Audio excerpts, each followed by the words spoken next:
तो हेलो सभी को, कैसे हैं आप सभी। तो आज की इस वीडियो में हम करने वाले हैं रॉन्स्कियन, जो कि डिफरेंशियल इक्वेशन का एक पार्ट है। तो आज इस वीडियो में कंप्लीट रॉन्स्कियन हम कर लेंगे। कंप्लीट तरीके से हम समझ आएंगे कि रॉन्स्कियन क्या होता है, किस तरीके से हमें इसका यूज़ करना है, किस तरीके से हमें क्वेश्चंस दिए आएंगे, सभी तरीके की हम डिस्कशन इस वीडियो में कर लेंगे। तो चलिए फिर शुरू करते हैं। तो सबसे पहले हम इस वीडियो में बिल्कुल भी ऐसे वो बुक्स में तो आपको डेफिनेशन मिल जाएंगी, पर हम ये सब बात नहीं करेंगे। हम जस्ट एग्जैक्टली आपको किस तरीके से आप चीज़ों को समझ सकते हैं इस चीज़ के ऊपर ही बात करेंगे। तो डेफिनेशन वगैरह हम बिल्कुल भी ध्यान नहीं देंगे इन चीज़ों पर, क्योंकि ये तो ऑलरेडी बुक्स में मिल जाएंगी। आप वीडियो को समझने के लिए आते हैं, डेफिनेशन जानने के लिए नहीं, क्योंकि वो आपकी बुक्स में भी ऑलरेडी अवेलेबल है। तो चलिए शुरू करते हैं। तो सबसे पहले हम देखेंगे रॉन्स्कियन। रॉन्स्कियन क्या करता है? रॉन्स्कियन जो होता है हमें ये बताता है कि कोई जो हमारा फंक्शन है वो इंडिपेंडेंट है या इंडिपेंडेंट नहीं है। और मोर कंसाइज वे में अगर हम बताएं तो ये हमें बताएगा कि कौन सा फंक्शन जो है वो लीनियरली इंडिपेंडेंट है या फिर नहीं।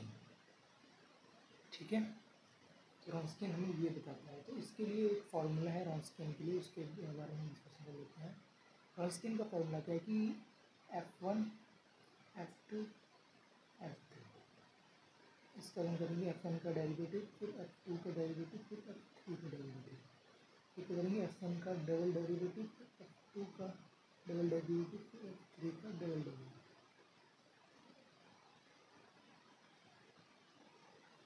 ऐसे करेंगे हम मैट्रिक्स, फिर इसका हम डिटर्मिनेंट निकालेंगे। अगर इसका डिटर्मिनेंट जो है वो ज़ीरो आता है और अगर इसका डिटर्मिनेंट नॉन ज़ीरो आता है, तो इसकी अलग अलग कंडीशंस हैं।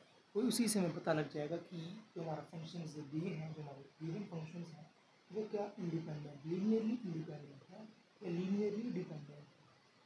ठीक है, और अगर मान लीजिए इसमें और भी ऐसे कई सारे फंक्शंस दिए हैं, मान लीजिए F1 F2 F3 और भी कई सारे फंक्शन दिए हैं, तो इसमें हम क्या करेंगे कि उसी तरीके से इसको बढ़ाते जाएंगे। मान लीजिए F3 F4 है और ये मान लीजिए, उसी हिसाब से हम इसको आगे को बढ़ाते जाएंगे। F4 है तो आपको 4 बार डेरिवेटिव करना पड़ेगा उसी हिसाब से। तो हम देखते हैं लीनियरली इंडिपेंडेंट और लीनियरली डिपेंडेंट की क्या कंडीशंस रहती हैं। अगर जो हमारा रॉन्स्कियन है वो ज़ीरो आ जाता है, जो हम ये डिटर्मिनेंट जिसे मैट्रिक्स में सॉल्व करते थे, मैट्रिक्स में अगर इस तरीके से सॉल्व करने के बाद जो हमारा डिटर्मिनेंट है और जो हमारा आपका रॉन्स्कियन है, इसकी वैल्यू जो है अगर वो ज़ीरो आ जाती है, तो क्या होगा, जो हमारा गिवन फंक्शन होगा, तो जो गिवन फंक्शन होंगे वो क्या होंगे, लीनियरली डिपेंडेंट।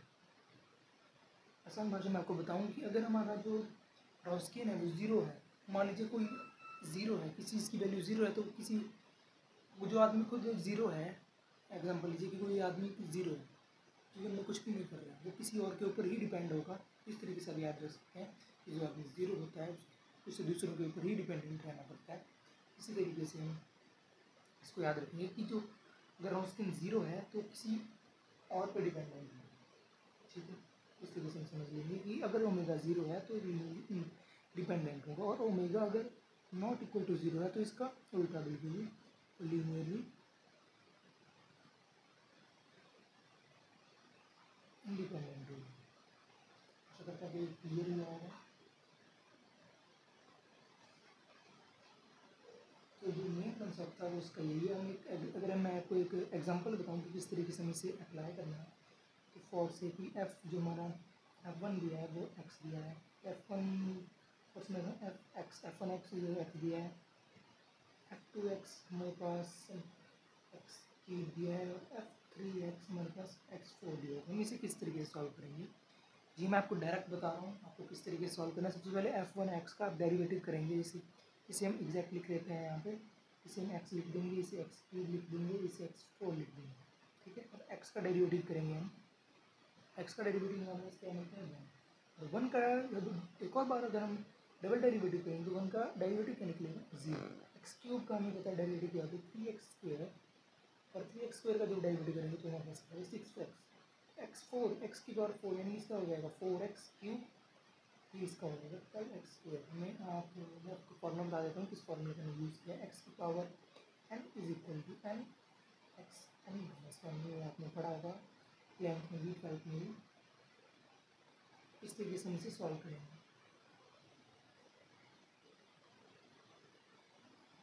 ठीक है, तो अब हमारे पास ये वैल्यू आ चुकी है, तो हमारा अब इससे क्या है, रॉन्स्कियन की वैल्यू हम किस तरीके से निकालेंगे। इस तरीके से हम इस डिटर्मिनेंट को सॉल्व करते थे 12th क्लास में, उसी तरीके से हम इसे भी सॉल्व करेंगे। इस मामले में एक्स को बाहर रख दिया है, तो अब इस तरीके से मैं यहाँ पे ओनली फिंगर रख दूँगा अपनी, इसको जब सॉल्व करूँगा 3x² इंटू 12x² ही हो जाएगा आपका 36x की पावर 4, साथ ही में माइनस क्या होगा 6x into 4x cube is equal to 24x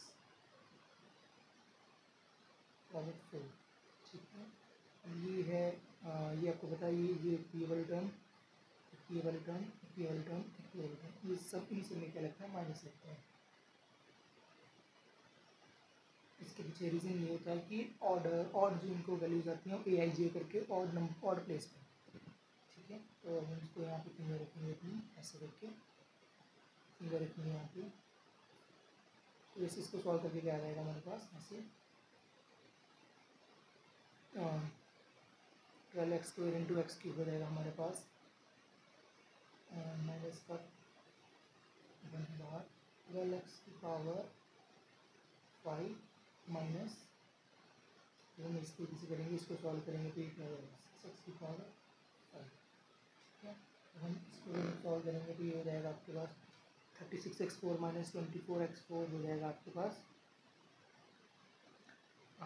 12x4, जब इसकी मल्टीप्लाई एक्स की मल्टीप्लाई इसके साथ कर देंगे तो हो जाएगा 12x5 माइनस इसको हो जाएगा आपका 6x5, इसका हो जाएगा आपके पास वैल्यू हो जाएगी 12x5 माइनस 6x5। हम इसको सॉल्व करते हैं, आशा करूँगा आपको समझ में आ रहा होगा। तो सॉल्व करने के बाद हमारे पास हो जाएगा 6x5,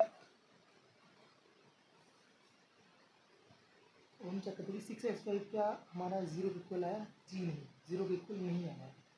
तो हमें पता चल गया है इससे कि जो हमारा f1x, f2x, f3x ये 0 नहीं आया। अगर 0 आता तो क्या होता, लीनियरली डिपेंडेंट, और 0 अब नहीं आया है तो ये क्या होगा, आर लीनियरली